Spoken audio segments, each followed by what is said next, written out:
కౌరవులు హ్మ్. మట్టి కుండలో పుట్టారంటారు కదా! హుహుహుహు. అది ఎట్లా సాధ్యమైంది గురుగారు?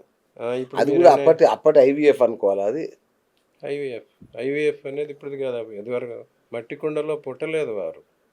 వాళ్ళు గాంధారి గర్భ విచ్ఛిన్నం జరిగిందనమాట. ఆ! గాంధారి గర్భాన్ని అప్పుడు వ్యాసుడొచ్చి సంరక్షించి ఈ 101 కుండల్లో పెట్టాడు. కుండ అంటే ఘటం. ఆ! ఘటం అంటే సెల్ ఇంగ్లీష్‌లో. ఆ! ఘటోద్భవుడు ద్రోణుడిని కూడా కుంభసంభవుడు అంటారు. ఓకే. కుంభసంభవుడు అంటే కుండలో పుట్టాడు అంటారు అందరూ. అవును. అది misconception. That okay. Is a cell అన్నమాట. టెస్ట్ ట్యూబ్ అన్నమాట. అచ్చా! అచ్చా! ఇప్పుడు టెస్ట్ ట్యూబ్ బేబీలందరూ కుంభసంభవులే. అవును. అందరికి ఐవీఎఫ్ చేస్తున్నారు ఆ! కుంభసంభవం. అవును. ఆ రకంగా అప్పుడు ఆయన ఒక్కొక్కడిని తీసి ఆ పిండాల్ని పరీక్షించాడు. ఇప్పుడు దాన్ని ఏమంటారంటే సొమాటిక్ సెల్స్ అంటారన్నమాట. ఆ! సొమాటిక్ సెల్స్ అంటే కొన్ని కొన్ని అరటి చెట్లు అటువంటి వాటికి ఆ! అరటిపండు విత్తనం ఉండదు. అరటిపండు నాటితే అరటి చెట్టు రాదు. ఆ! దాని రూట్ తీసుకుంటారు. ఓకే. ఓకే. దుంప. లేకపోతే ఇంకా టెక్నాలజీ ఏమైందంటే, ఆ అరటి చెట్టు కాండం తీసి, హ్మ్. దాని నుంచి వేర్లు సృష్టించి అవును. పుట్టిస్తారు. అది అవును. సొమాటిక్ అంటారన్నమాట. హ్మ్. ఆ రకంగాన ప్రక్రియలో అప్పుడు వేదవ్యాసుడు చేసి వాళ్ళని పా 101 మందిని ఆహ్, పూర్ణ రూపం, శిశు రూపం వచ్చేలాగా ఆయన బా! చేశాడన్నమాట. బా! బా! సో, ఈ టెక్నాలజీ అప్పటి నుంచే ఉన్నది. అట్లాగే ఇంకోటి భారతంలోనే ఇంకోటుంది. భారత యుద్ధం అయిపోయిన తర్వాత అశ్వత్థామ బ్రహ్మ శిరోనామకాస్త్రం ప్రయోగిస్తాడు. ఆ! అప్పుడు ఉత్తరాగర్భంలో ఉన్న శిశువుని చంపేయడానికి వెళ్తదది. ఆ! ఉత్తరాగర్భంలో ఉన్న ఆ! అభిమన్యుడి పుత్రుడు. ఆ! అభిమన్యుడి సంతానం ఉత్తరాగర్భంలో ఉంటే, ఆ గర్భంలో ఉన్న శిశువుని కూడా చంపేసే బ్రహ్మ అవునవును. శిరోనామకాస్త్రం అశ్వత్థామ ప్రయోగించాడు. అబ్బా! That is nothing but laser అన్నమాట. లేజర్ తోస్తే అది ఓకే. విచ్ఛిన్నమైపోతుంది. ఆ! ఈ గ్రహణ సమయాల్లో కూడా అలాంటి లేజర్ రేస్ వస్తుంటాయి. సో, అచ్చచ్చ! అంటే అటువంటి టైంలో బయటికి రాకుండానే గ్రహణంలో గర్భిణీలు లోనే ఉండమని చెప్పింది అదనమాట. ఓహోహో! సో, ఆ లేజర్స్ దాని నుంచి బ్రహ్మ శిరోనామకాస్త్రం నుంచి కృష్ణుడే విష్ణువు రూపంలో వెళ్ళి అటు ఆ పిండాన్ని రక్షించటం, ప్లస్ ఈ శిరోనామకాస్త్రాన్ని బయటికి పంపించడం చేశాడు. ఓకే. ఇటువంటి అన్ని ప్రక్రియలు ఎప్పటి నుంచో వేదకాలం నుంచి ఉన్నాయి.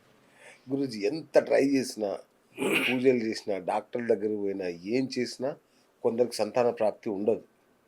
ఏం చేయాలి వాళ్ళు? అసలు ఎందుకలా జరుగుతుంది?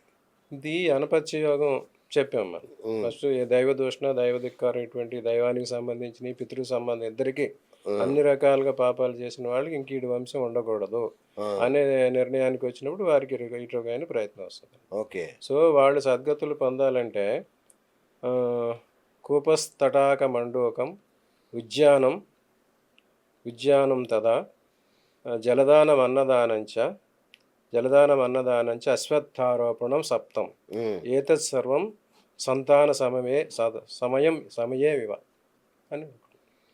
ఓకే. ఎవరికైతే పిల్లలు ఈ రకమైన దోషాలున్న పిల్లలు పుట్టట్లేదో హ్మ్. వాళ్ళకి సప్త సంతానాలని ఉన్నాయన్నమాట. ఓకే. కూపం అంటే ఇదివరకు నూతులు తవ్వించడం. హ్మ్. తటాకం అంటే చెరువులు తవ్వించడం. ఆ! మండపం అంటే దేవాలయాలు నిర్మించడం. ఉద్యానవనం కూపస్థటాక ఉద్యా కూపస్థటాక మండపం ఉద్యానం. ఈ 4 ఈ హ్మ్. 4కి ఎవరైతే ఏర్పాటు చేస్తారో అవి సంతానం ఇచ్చినంత ఫలితం ఇస్తాయన్నమాట. ఓహ్! తదా జలదానంచ అన్నదానం. అందరికీ జలదానం. అచ్చా! అందరికీ జలదానం చేసి రిజర్వాయర్ నిర్మించి వాటర్ ఫెసిలిటీస్ ఇస్తే అది అన్నదానం. వాళ్ళ పేరున ఆ వంశాన్ని అన్నదానం చేసి. హ్మ్. తదా అశ్వత్థారోపణం. అశ్వత్థం అంటే రావి చెట్టు అనమాట. ఆ రావి చెట్టుని కానీ మనం పాటామంటే కొన్ని వందల వేల సంవత్సరాలు జీవించుంటుంది. అవును. సో, ఈ రకమైన పనులు 7 పనులు ఎవరైతే చేశారో వాళ్ళు సంతానం పొందిన ఫలితం వస్తది. ఓకే. సో, వాళ్ళకి సద్గతులు కలుస్తాయి. ఓకే. ఈ రకమైన సప్త సంతానాల్లో వారు చేసుకుంటే వారికి మళ్ళీ గతులు లభిస్తాయి. ఓకే. గురూజీ జాతకంలో పుత్రస్థానం అనేది ఉంటుందా? సంతాన స్థానమే పుత్రస్థానం. ఆహా! ఇదివరకటంటే పుత్రుడు సంతానం అంటే పుత్రుడు అప్పుడంతా మేలు ఓరియెంటెడ్ గనుక పుత్రకామేష్టి పుత్ర సంతానం పుత్రుడే అన్నారనమాట. ఆహా! సంతాన అబ్బా! స్థానం అని పంచమ స్థానం. ప్రతి జాతకంలో పంచమ స్థానం సంతాన స్థానం. ఆ! ఆ సంతాన స్థానంలో పురుష గ్రహాలు, పురుష రాశులు ఉంటే వాటిని బట్టి పురుష సంతానం. ఆ! స్త్రీరాశులుంటే స్త్రీ సంతానం. అట్లా జరుగుతదనమాట. ఓకే. చెప్పాం కదా! అవును. గర్భధారణ సమయానికి ఉపచయ స్థానాల్లో పురుష గ్రహాలు సూర్యుడు, కుజుడు, గురువు ఉంటే పురుష సంతానం కలుగుతుంది. హ్మ్. చంద్రుడు, కుజుడు, శుక్రుడు ఉంటే స్త్రీ సంతానం కలుగుతుంది. ఓకే. ఆ స్థానాలను బట్టి తెలుస్తది. ఇక కవలలు. హ్మ్.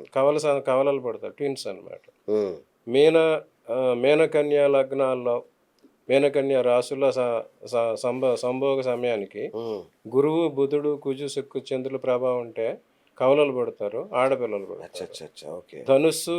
ధనుస్సు మిథునం రాశుల్లో బుధ గురు సంచారం ఉండి సూర్య కుజ ప్రభావం ఉంటే వాళ్ళకి కవలలు మగపిల్లలు పడతారు. ఓకే. ఆ దుస్వభావ రాశులు అయినప్పుడు ఏం జరుగుతుందంటే ఈ రెండు కాంబినేషన్ మారితే ఒక ఆడ ఒక మగ. ఓకే. అవి కూడా పెడతారు. సో కవలలు కవలలు ఇద్దరు మగాన, ఇద్దరు ఆడ, లేదా ఆడ మగ, ఇవన్నీ కూడా ఆ పరిస్థితులు బట్టి గ్రహగతులను బట్టి వస్తాయి. సో దీని అంతటికి మూలం సంభోగ సమయం. ఓకే. ఆ సమయం అవి తెలుసుకున్నారంటే ఇటువంటివన్నీ కూడా. గురూజీ మీరు హస్తం కూడా చూస్తారా? హస్తం అనేది ఇందులో ఒక పార్ట్, జ్యోతిష్యంలో ఒక భాగం. అది ఇండియన్ కాన్సెప్ట్ కాదు. ఈజిప్ట్లో కైరో అనే అతను దాన్ని డెవలప్ చేశాడు. అవునా? సంతాన రేఖ అంటారు కదా, చేతిలో రేఖలు ఉంటాయి, సంతాన రేఖలు అందరికీ ఉంటాయి, అందరికీ రెండే ఉంటాయి. ఇక్కడ రెండు చూసి ఇదే చెప్తారు అందరు. ఈ స్థానం సంతాన రేఖ అందరికీ రెండే ఉంటాయి. ఓకే. ఇప్పుడు మరి రెండు లేని వాళ్ళు ఉన్నారు, ఒకటి ఉన్న వాళ్ళు ఉన్నారు, 5-6 మంది 10 మందిని కన్న వాళ్ళు ఉంటారు. అవును, కొంతవరకే, అంతవరకు. అచ్చా. వాత పిత్త కఫ దోషాలు అంటారు కదా గురుజీ, వాటి వల్ల కూడా సంతాన ప్రాప్తి ఆలస్యం అయ్యే అవకాశం ఉందా? మన దేహం ఎలా ఏర్పడుతుంది అనేది ఇందాకే చెప్పుకున్నాం. భార్యాభర్తలు తల్లిదండ్రులు సంగమించే సమయంలో ప్రతి అంగం శరీరంలో దాన్ని పులకించాలి, దాని నుంచి ఫెనర్మోన్స్ రావాలి. అవి వచ్చినప్పుడు ఏ లోపాలు లేని వస్తాయి. అట్లా ఎవరికైతే వాళ్ళ దేహంలోనే ఇలాంటి దోషాలు ఉన్నాయో ఆ దోషాలు సంక్రమిస్తాయి. సో అందుకే గర్భం దాల్చిన తర్వాత ఈ టాబ్లెట్స్ అవి ఇస్తూ ఉంటుంటారు, ఈ దానికి సంబంధించిన పెరగడానికి కాల్షియం టాబ్లెట్స్ అని, ప్రోటీన్ అటువంటి ఇస్తూ ఉంటారు. సో వీళ్ళకి ఎవరన్నా అలాంటి లోపాలు ఉంటే, దేహంలో ప్రాబ్లమ్స్ ఉంటే వాళ్ళు ఆ వైద్యులకు చెప్తే వాళ్ళు దానికి తగిన మందులు ఇస్తారు. అట్లాగే ఎవరికైతే ఈ దోషాలు ఉన్నాయో వాళ్ళు ఈ జ్యోతిష పరంగా చేసి వారు ఏ పూజలు చేసుకుంటే ఆ దోష నివారణ అవుతుంది. కొంతమంది జెనెటిక్ ఆస్మా ఉంటుంది, ఆస్మా పిల్లలకు వచ్చేస్తుంది. అలా అనమాట. ఒబేసిటీ అటువంటివి ఉంటాయి, అవి పిల్లలకు వచ్చేస్తాయి. సో ఏ గ్రహాల కారణం, దాని పరిహారాలు చేసుకుని మళ్ళీ పిల్లలకు రాకూడదంటే వాటికి తగిన పరిహారాలు చేసుకుంటే, వారి జన్మజాతకాలే పరిశీలించుకుంటే దానికి కూడా వచ్చేది చెప్పచ్చు. గురుగారు అంత బాగానే ఉంది, సరే పిల్లలు పుట్టట్లేదు, ఏం చేయాలో తెలియట్లేదు, దత్తత తీసుకున్నారు, మంచిదేనా దత్తత తీసుకుని పిల్లల్ని పెంచుకోవడం అనేది? సంతానంలో 12 రకాలు, అదొక రకం. క్రీతుడు చెప్పాను కదా, క్రీతుడు, కృత్రిముడు, అపవిత్రుడు. ఓకే.